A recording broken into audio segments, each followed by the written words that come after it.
Hey, Betty. Can you hear me? I can't hear you. I'm going to unmute you.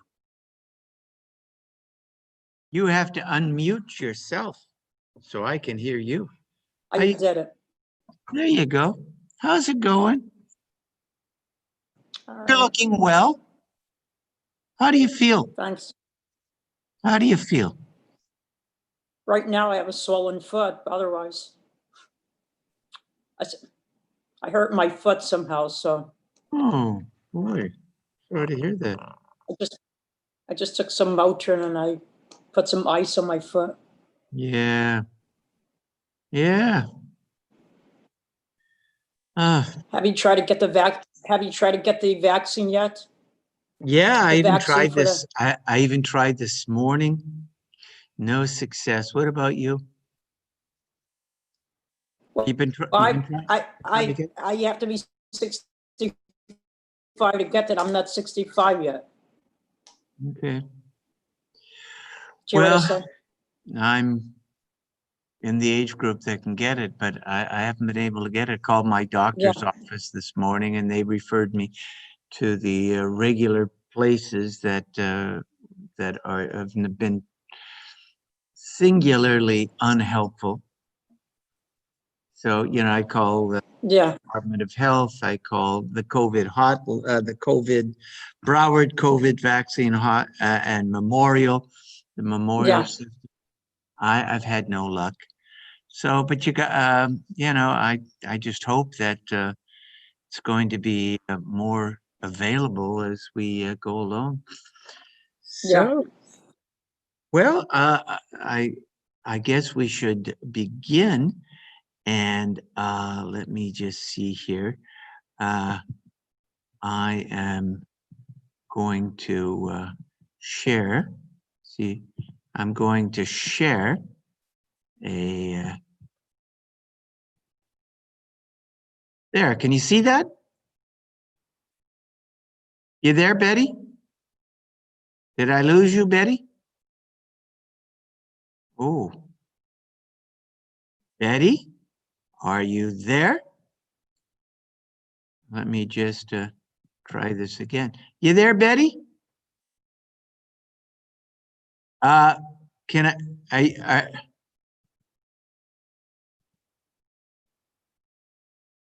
are you there, Betty? Can you hear me? I think you muted yourself again. I think let me see did I mute you? There you go. Can you hear me? Yeah. Yes. Okay. So what I'm going to do, I'm going to share a screen with you. Let me see if I can do this. Okay. I'll just exit here. And you got to let me know if you can see this. Can you see this?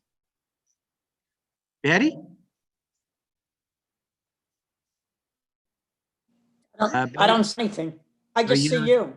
Okay, let me just try this again. Let me just try this again. Oh, share. Okay. Let me see. Oh, okay. I'm going to share. And here we go. Can you see that now? I think you can see that. Yeah, but it's not large enough so I can read it. Well, I'm going to increase it. Okay. All right. Okay, so we're looking at Sanhedrin. Sanhedrin was the name of the high court in ancient Israel that consisted of 71 judges. It was the equivalent of the Supreme Court. So there's a tractate in the Talmud called Sanhedrin. And so what we're going to do today, we're going to look at the setup of Jewish courts way back when in ancient Israel, because it really does give us an indication of what the rabbis were thinking about in terms of justice. Okay, now we start with our blessing. Baruch atah Adonai Eloheinu melech haolam asher kiddushanu v'mitzvotav v'tzivanu la'asok b'divrei Torah. Okay, I think Marilyn is coming on. Marilyn and Donnie. Hi, Marilyn. Unmute yourself so we can hear you. Unmute. I'm going to unmute you here if I can. There you go. Well, okay. Good I'm here. morning, Marilyn. Good So, morning. so can you see now, this is what we're dealing with here. It's a Yes. short Mishnah, and it's on the judicial system in ancient Israel. Now, I want you to pay attention very closely because there will be questions. Non-capital cases, that would be property cases, and those for which the penalty is less than death, and capital cases are alike in investigation and examination. For it is written, you shall have one manner of law. We read that in the Torah, in Leviticus 24. How do non-capital and capital cases differ? So we see here that the method of, now, you know what a capital case is. That would be something for which something for which the death penalty would apply. Certainly a thief was not executed, but a murderer, a rapist, maybe someone who had done something very, very serious could forfeit their life. But of course, there were all sorts of property claims, there were, just as there are today in American courts, there are all sorts of types of crimes or cases. I wouldn't even call them crimes. You have civil matters. What are civil matters? That's about marriage and divorce and matters of status. Then you have civil things. Two people go into business. One doesn't think the other one is acting right. What do? You sue them, right? They used to do that in ancient Israel as well. It's not a capital case. If you think that I'm violating a contract, it's not going to be a death penalty. You'll go before the judge and he'll say, either you're right or I'm right, and and they'd figure it out. Then there are criminal cases. Criminal cases are not civil cases, or they're not cases of personal status. They're not cases of civil matters, contracts, but they are someone who breaks into another person's property, a person who steals, a person who murders, a person who rapes, all of those very serious crimes, but not all of those crimes are capital crimes. Someone steals, there's going to be a consequence to that, but they're not going to face the death penalty. So the method of investigation, the way you question the witnesses, and the way is the same. It's the same procedure when you are, in those cases, a rabbi. In this day and age would be a lawyer or a prosecutor. The same, you use the same methodology. But how do they differ? The question that this talks about is, that's brought up is, how does a non-capital case differ from a capital case? Okay. Non-capital cases are decided by a court of 3 judges. And capital cases are decided by a court of 23. So in ancient Israel, a case where, we're suing each other, or we have a dispute about money or property or something, you would go to a panel of judges, rabbis in most cases, and it would be just 3 people. 3 people would decide, not one. In small claims court or civil courts in America, it's 1 judge or sometimes the jury, but it's 1 judge. Now, in ancient Israel, judge and jury were the same thing. right? You didn't have a separate jury. What they refer to here as judges is like, these would be learned people, learned in the law. They would not, you didn't, when you came to adjudicate a case in ancient Israel, the concept of being tried by your peers wasn't quite the case. You were tried by experts in the law. They would be the judges, or in many cases, the rabbi. So, in civil cases, 3 judges. In a capital case, there had to be 23 judges. Can you imagine? That's a pretty big jury pool, isn't it? Yeah. Yeah. And you don't have, and interestingly, you don't have a prosecutor and a defense witness or defense attorney. What all of these 23 judges, let's say you were charged with murder, some of these judges would be asking hard questions. They would be interrogating witnesses, and naturally some would be defending you, some may be prosecuting you. So now, but there are some differences, other differences that the Talmud wants us to know about the court system in ancient Israel, between capital and non-capital cases. Non-capital cases can begin with either arguments for acquittal or conviction. Okay, so it doesn't matter. In cases where we're suing each other, either, maybe you're suing me, you're the plaintiff and I'm the defendant. It doesn't matter who goes first.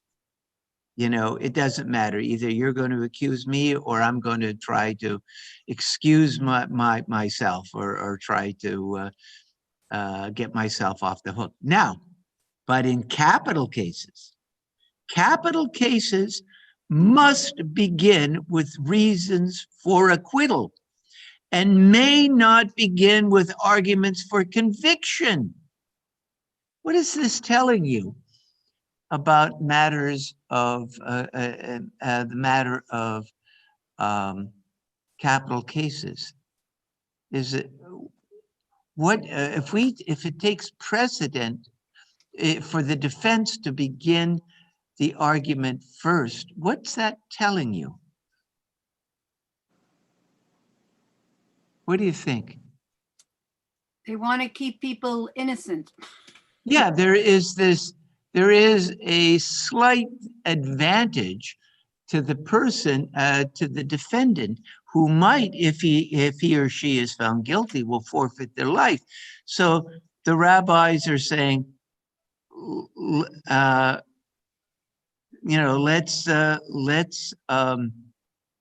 let's hear the defense first. Now, I have a problem with that. I like the idea that they're cautious about the death penalty, and being very strict to make sure that the defendant gets a fair trial.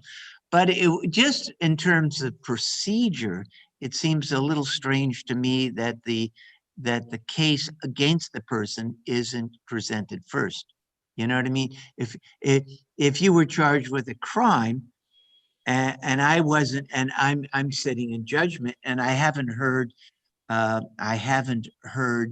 the particulars of the accusation, it would be hard for me to hear a defense. I would say, well, let me hear the accusation first, then hear the defense. But the Talmud here makes the point. I guess the Talmud assumes that everybody knows what the case was, and we begin with the defense. So, in non-capital cases, the court may reach a decision for either acquittal or conviction by a majority of 1. Okay, you remember this was a court of three judges, right? You can be convicted or acquitted in a 2 to 3 decision. You only need it can be a split decision, and you just need a majority of 1. Rabbi, you mean like 2 to 1 is only 3 judges if we're talking about non-capital, and if 2 of them go for acquittal, then that's the end of it. That's the end of it. So you only need 2 out of the 3 judges to adjudicate. It's hard to Excuse have. me for interrupting. Betty, I just wanted to say hello to you. And Yeah, I hope was you gonna are say hi to doing you. well. I Thanks. haven't said hi this morning, and I hope No, you stay well. No, I meant to say, thank you. So, okay, now what about in but in capital cases, they may reach a verdict of acquittal by a majority of 1, and a verdict of conviction requires a majority of 2. Now, isn't that interesting? It's a capital case. The person's charged with murder, and the penalty could be the death penalty. So I can acquit by 1. That would be, that's 23 judges. So that would be acquittal, a majority of 1. But conviction, it has to be a majority of 2 for conviction. Again, what does this tell you? It's harder to convict. It's a little harder to convict. It's a little harder to convict when the death penalty is on the table. So they really, you don't have to have a unanimous, opinion here, but you have to have a majority of 2. Now, in non-capital cases, the court may reverse its verdict, whether it was for acquittal or conviction. But in capital cases, they may reverse a verdict of conviction, but cannot reverse a verdict of acquittal. So, the panel of 23 judges can initially say, well, we convict. We have convicted this person, and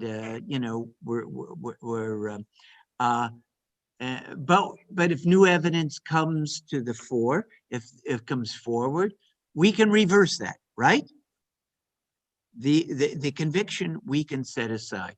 But if we find the person innocent, we can't, and we can't come back later on and say the person is guilty. Isn't that interesting?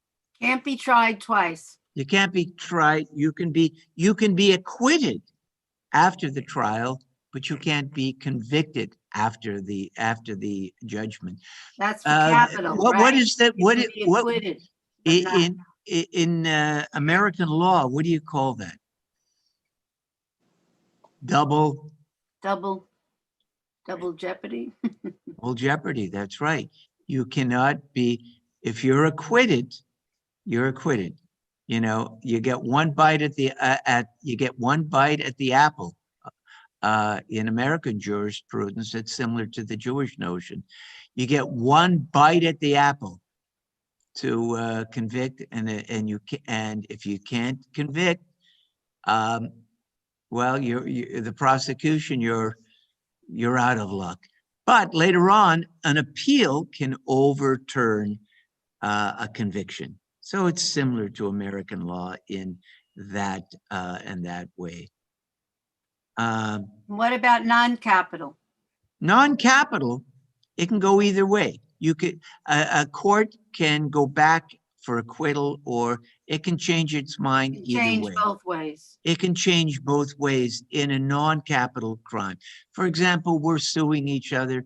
The judge finds in your favor, okay? I have to pay you, and and they might say, I have to pony up the money, right? Marilyn is right.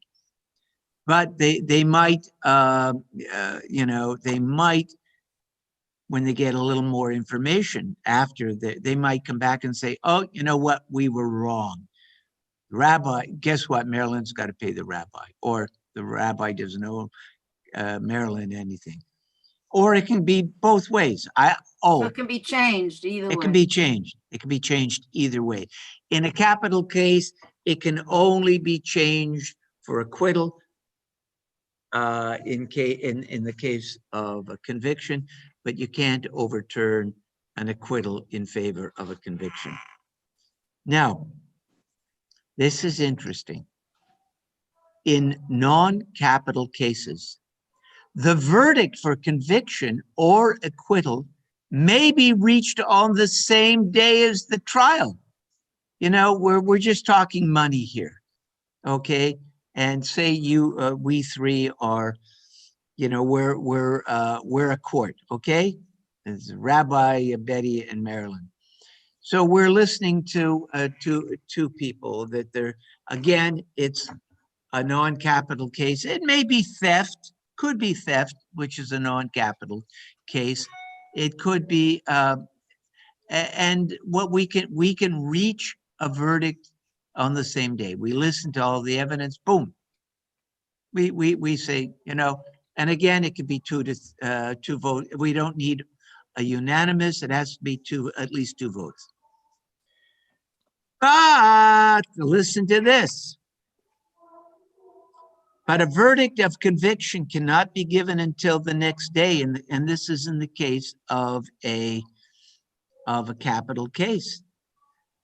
Therefore, trials may not be held on the eve of Shabbat or a holiday. Okay, we have found this person. This person is accused of murder, and the death penalty is indicated. You know what? We cannot declare, we cannot reach that verdict on the same day as the trial. We have to sleep on it. We have to sleep on it, right? Tomorrow we'll get back and discuss it again a little bit in the morning, and then we will come to our conclusion. Again, we're dealing with a human life here. The guy may be a criminal. The guy may have done murder. The guy may have done some bad things in the past. We're not favorably disposed to this person to begin with. But we have to hold on. We have to say, let's sleep on it. Maybe we're being a little bit hasty. Maybe we're being a little prejudiced. So let's sleep on it and come to our conclusion tomorrow. And therefore, trials, this is not small trials, but big trials. When they say, therefore, trials may not be held on the eve of Shabbat or a holiday, they're talking about capital cases. So you cannot have you do not have the trial in a capital case on Friday morning. Because what'll happen? We can't come to a verdict. We have to wait. Shabbat comes, we can't come to a verdict. We'd have to wait till Sunday. So capital trials, as a rule, were not held on Friday. Now, this has some historical significance. In the story of Jesus and the crucifixion, they tried Jesus on the eve of Passover, right? You remember? I mean, that's what some Christians talk about, him having been the Last Supper was supposedly a Passover meal. But what is and he was crucified. He was found guilty, and he was crucified on Friday, and on Sunday he rose from the dead. That's the Christian mythology. But the problem with that account is it doesn't comport with Jewish jurisprudence. It doesn't comport with what we know about how the Jewish court system worked in the time of Jesus. They could not have tried him, convicted him, and On punished Friday. him on Friday. It was against Jewish law. But they did it. Well, did they? That's the question. That is the question. Who was he tried by? He certainly wasn't tried by rabbis. Well, the Romans killed him, so maybe the Romans did it. They always try and put it on the Jews. Oh, the Jews killed Jesus. Well, this what we just looked at here suggests that this was not the way things were done. It may have been a kind of it could have been. You remember in the New Testament, Pontius Pilate washes his hands of the whole business.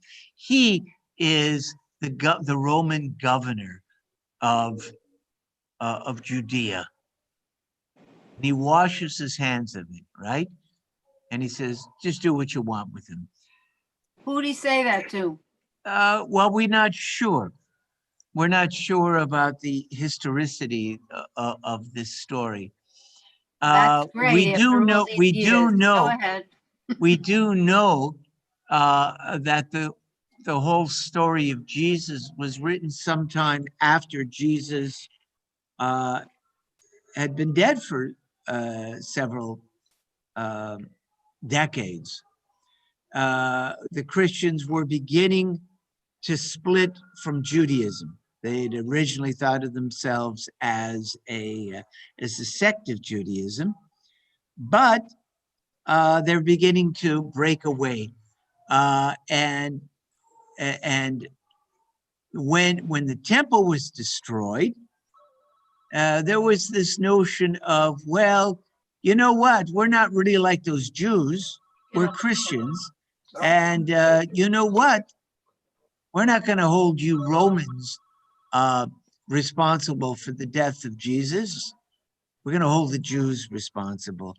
So, there is, some controversy with regard to that the New Testament. But you can see here, you can see here that there was a bending Issues. backwards.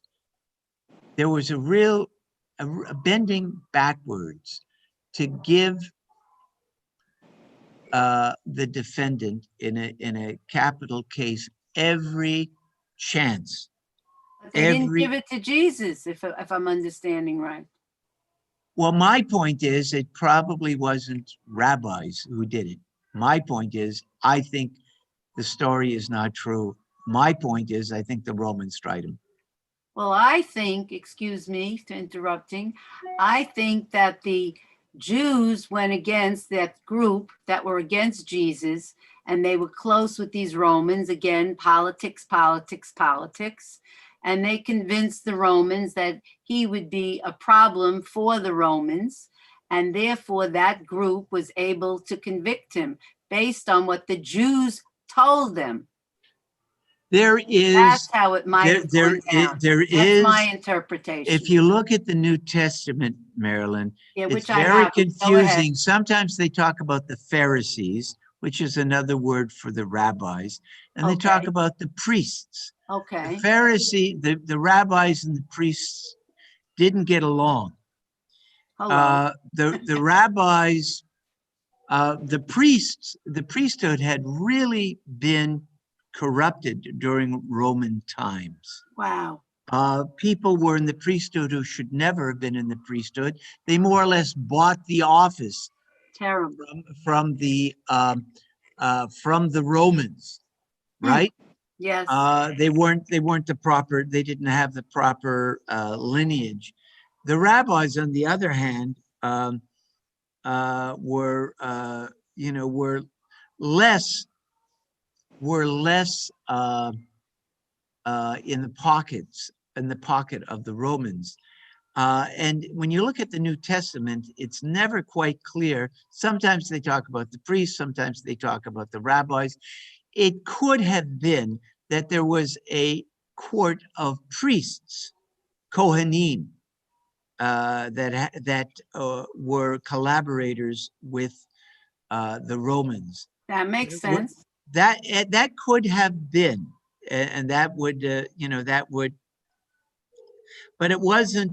It wasn't the Pharisees. It wasn't the rabbis. We're looking at rabbinic law here. Okay. The rabbis would not have On Friday. convicted. They wouldn't have done it. They wouldn't have done it on the eve of Shabbat. They wouldn't have done it on the eve of Passover. And so either the Romans, this was a Roman court, or a group of priests who were collaborators, basically traitors of the Jewish people. It says both in the New Testament? Yeah, sometimes it's the priests, sometimes it's the Pharisees. The Pharisees is another word for rabbi. So then they say both, which is going against Jewish law. Well, yes, but the rabbis held on to Jewish law. The priests didn't. The priests rejected Jewish law. The priests rejected the Jewish law. They rejected the oral tradition, which is what we're reading now. The Bible. Yeah, the priests would have cited the Bible in a very fundamentalist way without these niceties and these extra laws that the rabbis put in. Now, here's something else that I think it's worth pointing out when it comes to the death penalty. The rabbis during this period, there's one statement of the rabbis that said a court that executes one person every 7 years is considered brutal. If you execute even one person every 7 years, it's considered brutal. Another statement said, if a court imposes the death penalty once every 70 years, it's considered brutal. There was the sense 2,000 years ago in ancient Israel of us kind of getting away from the death penalty. Now, the death penalty is all over the place in the Torah, but the rabbis later on were finding reasons. They couldn't abolish the death penalty, but they found ways of hardly ever using it. They went around it. They went around it. They said, well, it's there, but we prefer not to use it. Now, there were additional laws. Remember, you could acquit someone. Right up to the end. You could always go back on a conviction. You couldn't go back on an acquittal, but you could go back on you could overturn a conviction. There was a procedure that was laid out in the Torah, not the Torah, in the Talmud, and it spoke of the condemned person being led away from the court through the town to a place outside the city where they were to be executed. And there were all sorts of forms of execution. And walking, now there was a person, or there were maybe more than one person, stationed along the way with flags that they could signal to each other. And someone had to walk in front of the convicted person, and shouting the following words: if anyone has information that can lead to the acquittal of this person, please come forward. If you saw the crime and you have anything to say on behalf of the defendant, come forward now. If somebody came and said, you know, I wasn't at the trial, but I saw the person someplace else, he or she wasn't at the scene of the crime, then there would be a signal. And they would signal along the line, and the person was brought back to the court. Brought back to the court. And would they be acquitted then, or they would have Well, another trial? There would be an investigation. They would interrogate the witness. They would say, no, you say that you saw this person at a different place. What time was that? What time did you see that person at, a mile away from where the crime happened? How did you know it was that time? How did you know? Who else saw him? Are you sure it was this person? Can you describe this person to us? What was the person wearing? They would, and they might find a reason after interrogating the witness. They might say, you know what, there's a very strong possibility that this person witnessed the defendant miles away from where the crime was committed. Or they might say this person is definitely mistaken. Then we have to go back to, we've condemned this person to death.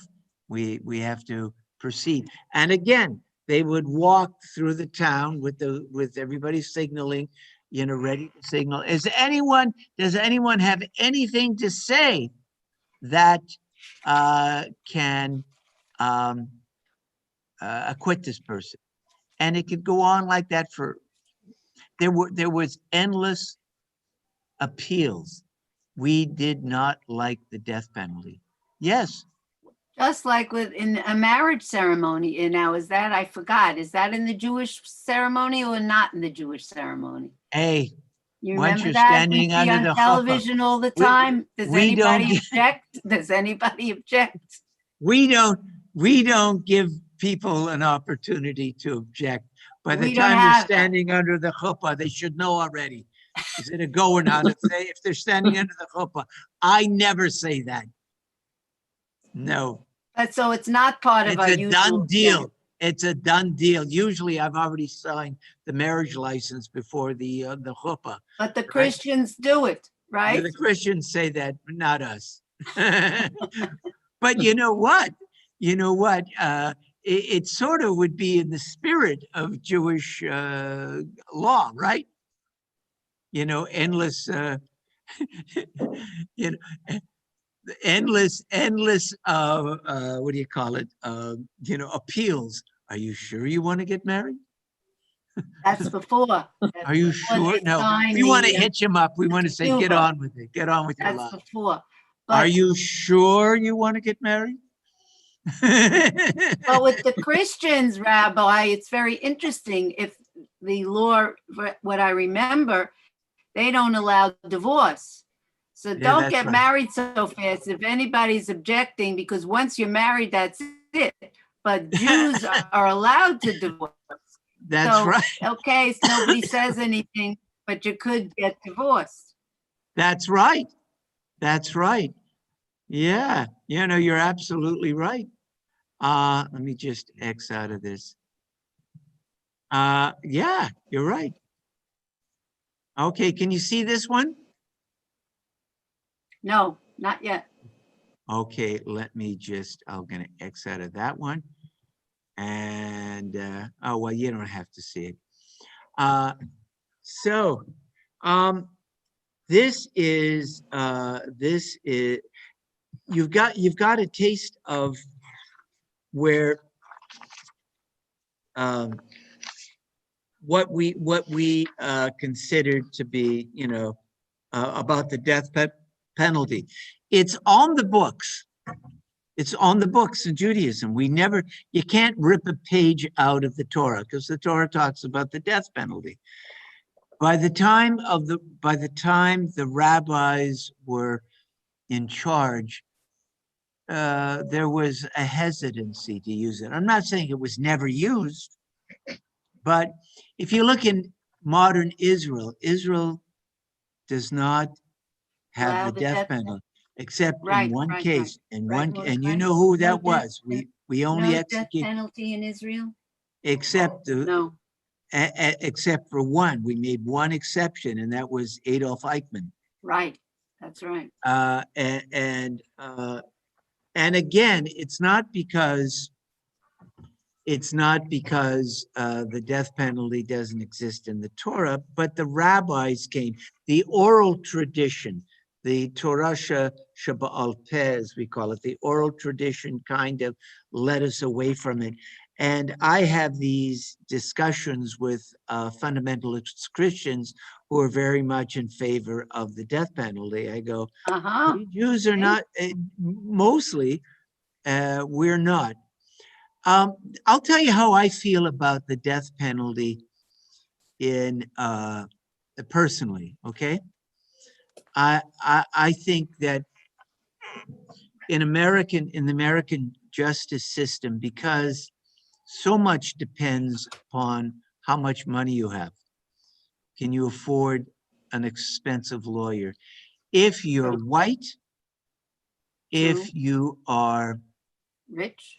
rich, chances are there's less chance that you will be convicted. And if you are convicted, there's less chance that you will get the death penalty.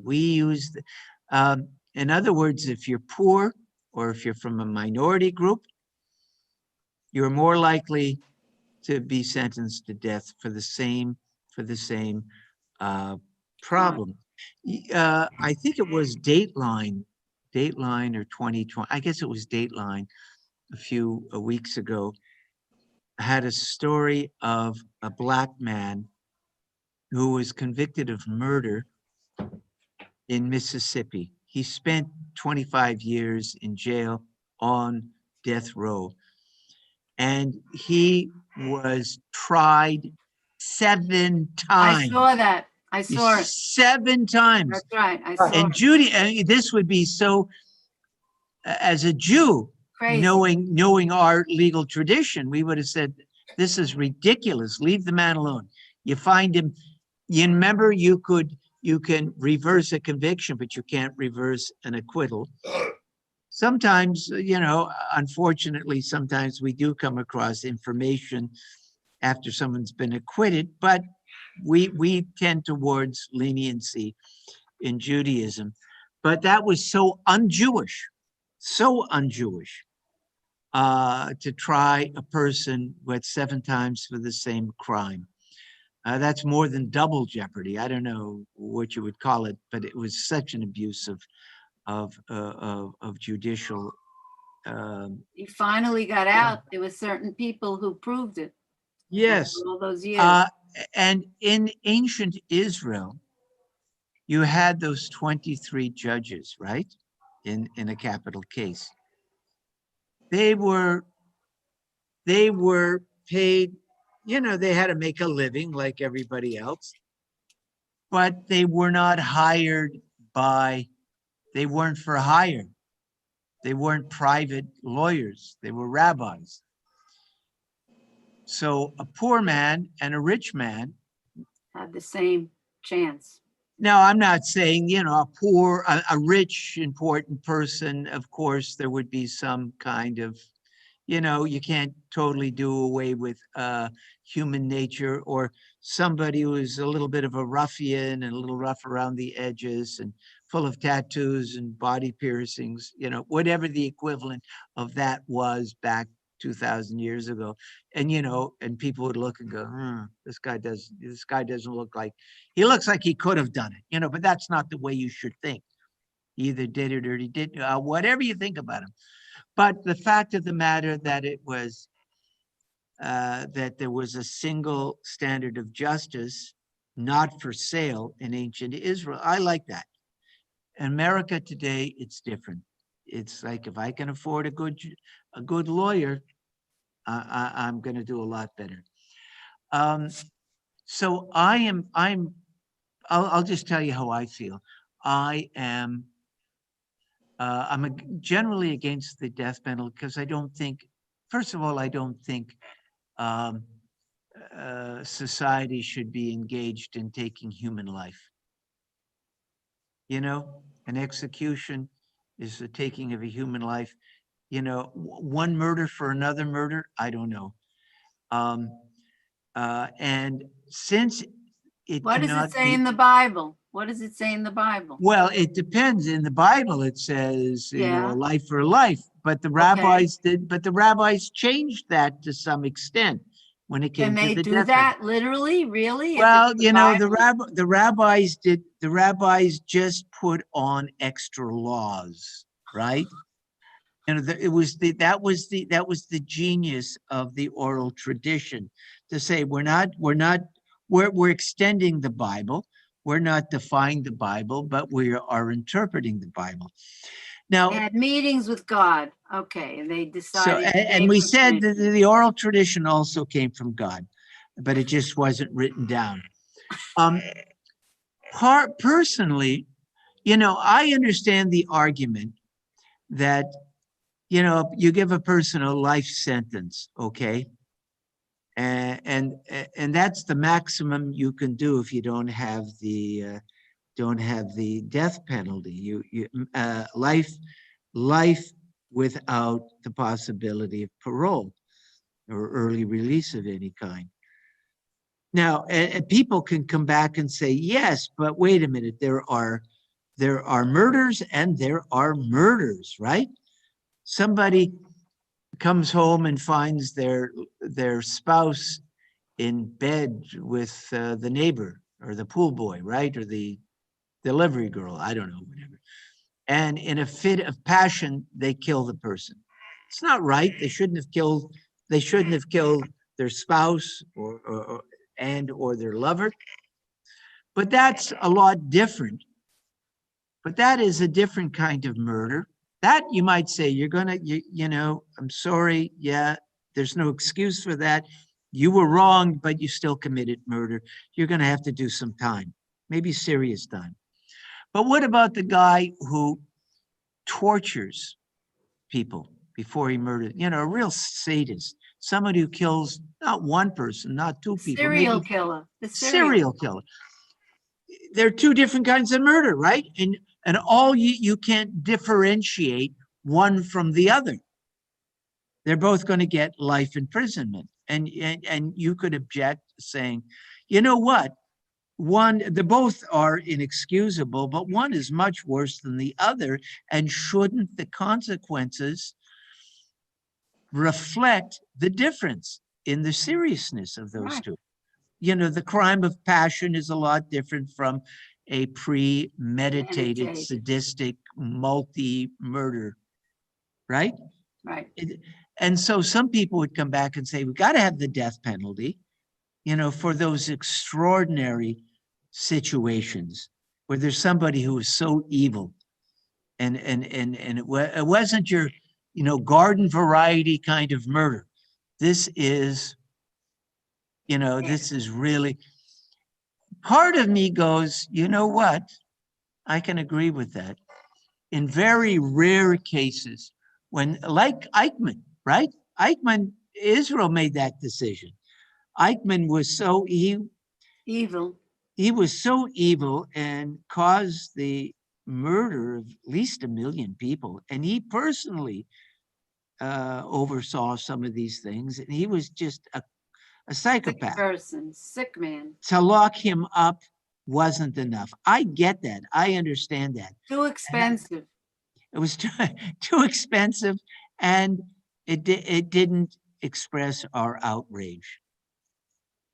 I understand it. So in a perfect world, I would keep the death penalty on the books, but with the caution that the rabbis express, saying a court that uses it once every 7 years or once every 70 years is brutal, right?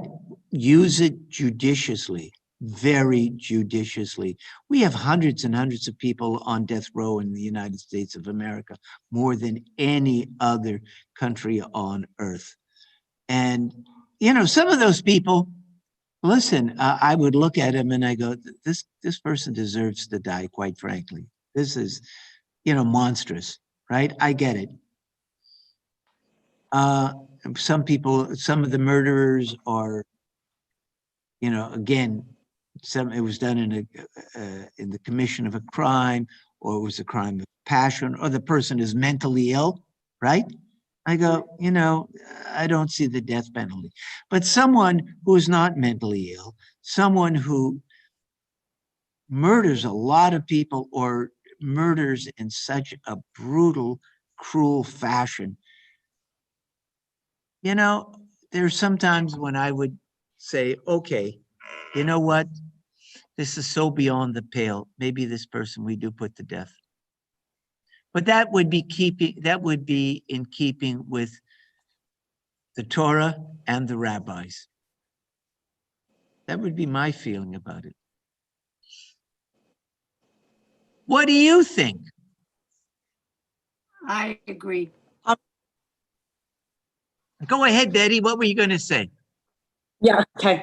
Yeah, generally, I don't believe in the death penalty, although there's some cases of some people that committed such horrible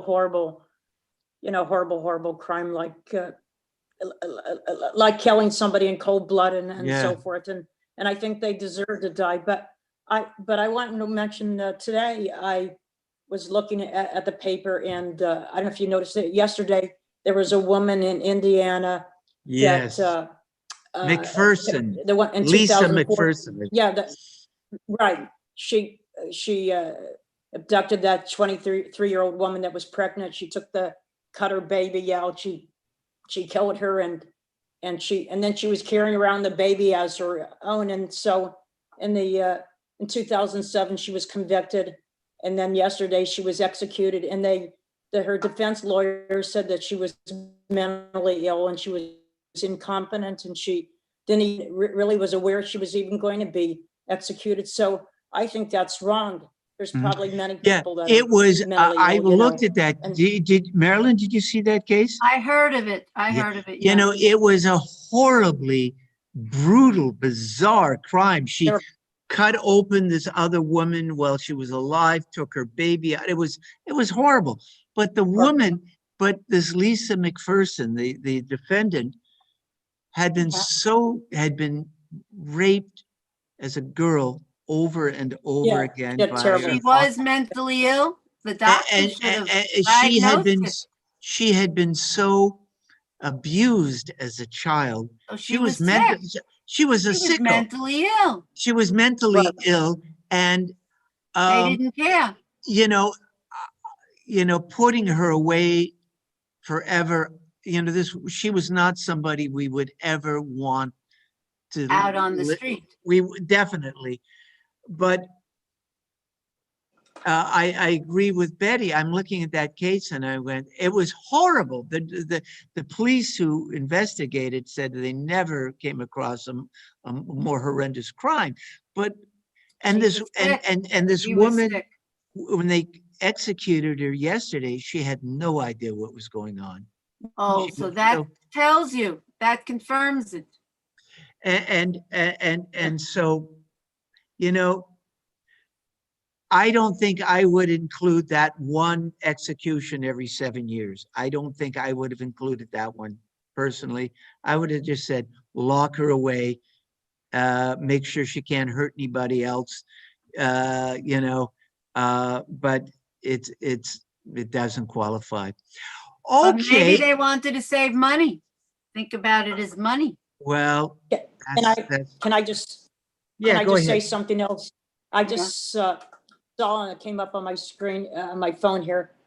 This was on CNN. A black man was who wrongly served 26 years on death row in the killing of a white woman. This was in Yes. 94. Now he was exonerated and he's free. So to think he spent all that time in jail for a crime he didn't commit, but here he's black. Yeah. Probably didn't have good representation. I think that was the one, I think that's the one I was referring to. The I 7 think he was times. tried 7 times for the same. Oh. And Sounds again, like it. just Sounds like it. my sense of fairness as a Jew, and you can see where it comes from. If you saw, with the Mishnah that we read this morning, I base it on our rabbinic tradition. That was just plain wrong. It was an injustice. So anyway, you see me in a suit. Unfortunately, I have to run and do a funeral for someone who passed away from COVID. Oh, God. So I hope you're Is it on getting, the cemetery? huh? Is it outdoors, the It's funeral? outdoors, yeah. Not inside any chapel. No, it's outdoors. It's yeah, I got it in about an hour. I got to run.